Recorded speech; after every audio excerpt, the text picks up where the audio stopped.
Welcome to my vlog. Ayun na. Maglalagay tayo ngayon ng Racing Boy. Try natin to. Kabit dito. Yan. Lagay natin ngayon sa helmet natin.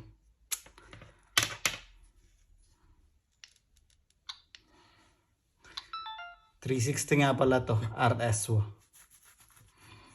Paano ba?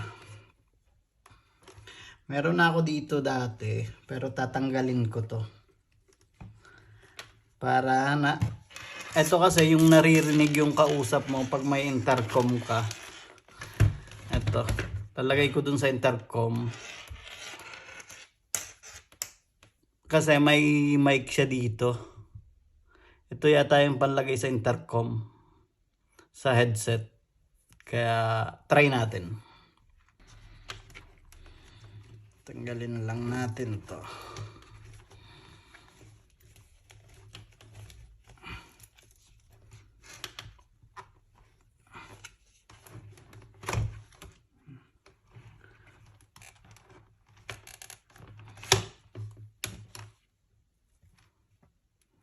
Ito.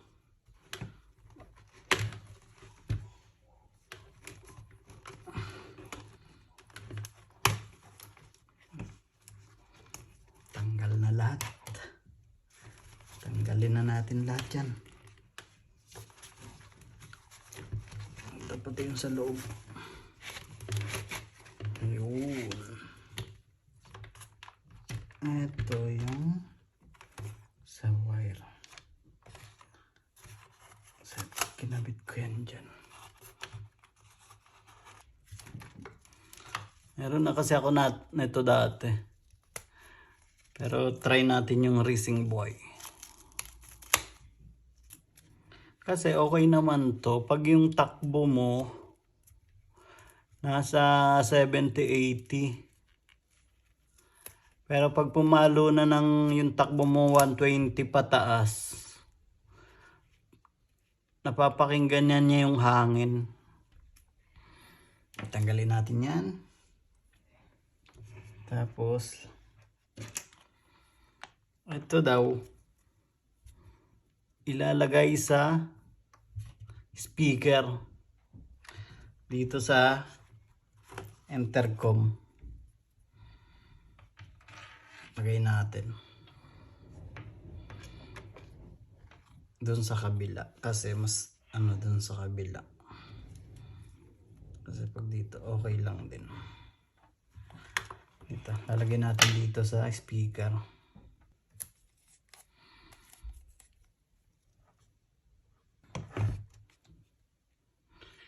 Ayun siya oh. Testing lang yan. Nilagyan ko lang ng tape. Pag gumana, lalagyan ko ulit ng mas maganda. Okay. So, alright.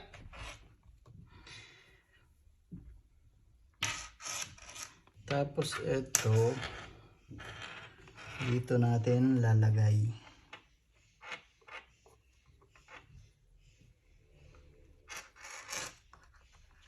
Okay, mamaya ko na lang papakita sa inyo pag nalagay ko na. Abush!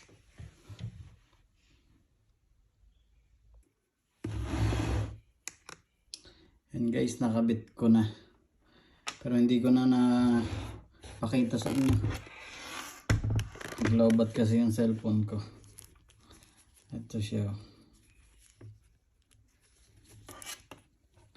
Yan. Diyan ko pinadaan. Tapos yung mic. Yan. Testing lang muna yan. Nilagyan ko ng tape. Pero binalot ko dun sa ng guantes. Para iwas din sa wind noise. Ito guys. Try natin ngayon. Nakabit ko na yung Racing Boy na mic. Na may ICC.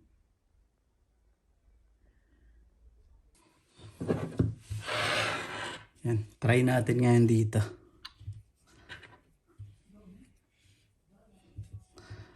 Ito yung Racing Boy na mic. Kailangan may adapter siya na Insta360 din. Yung original. Ito. Try natin dito. Yan. Kita nyo yung green?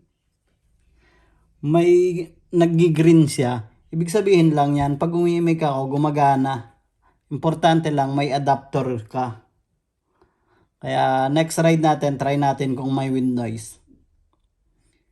Babush!